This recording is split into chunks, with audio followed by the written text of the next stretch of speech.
Hi hello, ഇന്ന് നമ്മൾ cabbage വെച്ചൊരു സബ്ജിയാണ്. അതിന് ഈ വക സാധനങ്ങളൊക്കെയാണ്: ക്യാബേജ് അരിഞ്ഞത്, പച്ചമുളക്, വെളുത്തുള്ളി, ഉരുളൻകിഴങ്ങ്, ഉള്ളി, തക്കാളി. ആദ്യം പാനിലേക്ക് കടുക് പൊട്ടിക്കുക, അത് കഴിഞ്ഞ് ചെറിയ ജീരകം ഇടുക, അത് കഴിഞ്ഞ് വെളുത്തുള്ളി പച്ചമുളകും കൂടി ഇട്ടൊന്ന് മൂപ്പിച്ചതിന് ശേഷം നമ്മളുടെ ഉള്ളിയും ഉരുളൻകിഴങ്ങും കൂടി ഇട്ട് അതൊന്ന് വഴറ്റിയെടുക്കുക.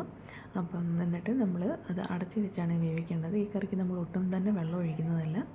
അതുകൊണ്ട് നന്നായി അടച്ച് വെച്ച്, കിഴങ്ങിനൊക്കെ വേവുള്ളത് കൊണ്ട് ഇടയ്ക്കിടയ്ക്ക് ഇളക്കി കൊടുത്ത് അടച്ച് വെച്ച് വേവിക്കുക. പൊതുവേ ക്യാബേജ് എല്ലാവർക്കും ഇഷ്ടമല്ലാത്തൊരു സാധനമാണ്.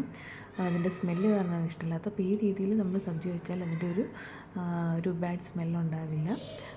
റൊട്ടിയുടെ കൂടാണ് ഇത് നമ്മൾ ഈ സബ്ജി ഏറ്റവും നല്ലത്. അപ്പോൾ നമ്മളുടെ ഉരുളൻകിഴങ്ങിലേക്ക് നമ്മൾ മഞ്ഞൾപ്പൊടിയും ഉരുളൻകിഴങ്ങിൽ ഉപ്പ് പിടിക്കാൻ വേണ്ടിയിട്ട് കുറച്ച് ഉപ്പും കൂടി ചേർത്തതിന് ശേഷം അതിനെ നന്നായി കൂട്ടി വെച്ച് അടച്ച് വെച്ച് തന്നെ വേവിച്ചെടുക്കുക.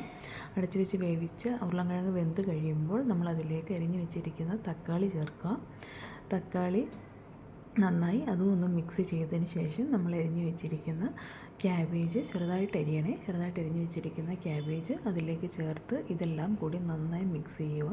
അതിനുശേഷം എല്ലാം നന്നായിട്ട് ഇങ്ങനെ കൂട്ടി വെച്ചതിന് ശേഷം അടച്ച് വെച്ച് വേവിക്കുക.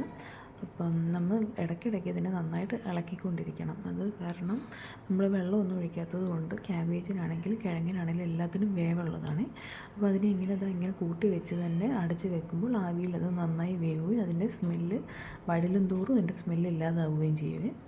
പിന്നെ അതിലേക്ക് നമ്മൾ വേറെ യാതൊരു മസാലകളോ ചേർക്കുന്നില്ല, മുളക് പൊടിയോ ഒന്നും ചേർക്കില്ല. അപ്പോൾ റൊട്ടിയുടെ കൂടെ അച്ചാറും കൂട്ടി തിന്നാൻ നല്ല രുചിയായിരുന്നു. അപ്പോൾ എല്ലാവരും ഒന്ന് ട്രൈ ചെയ്യണേ.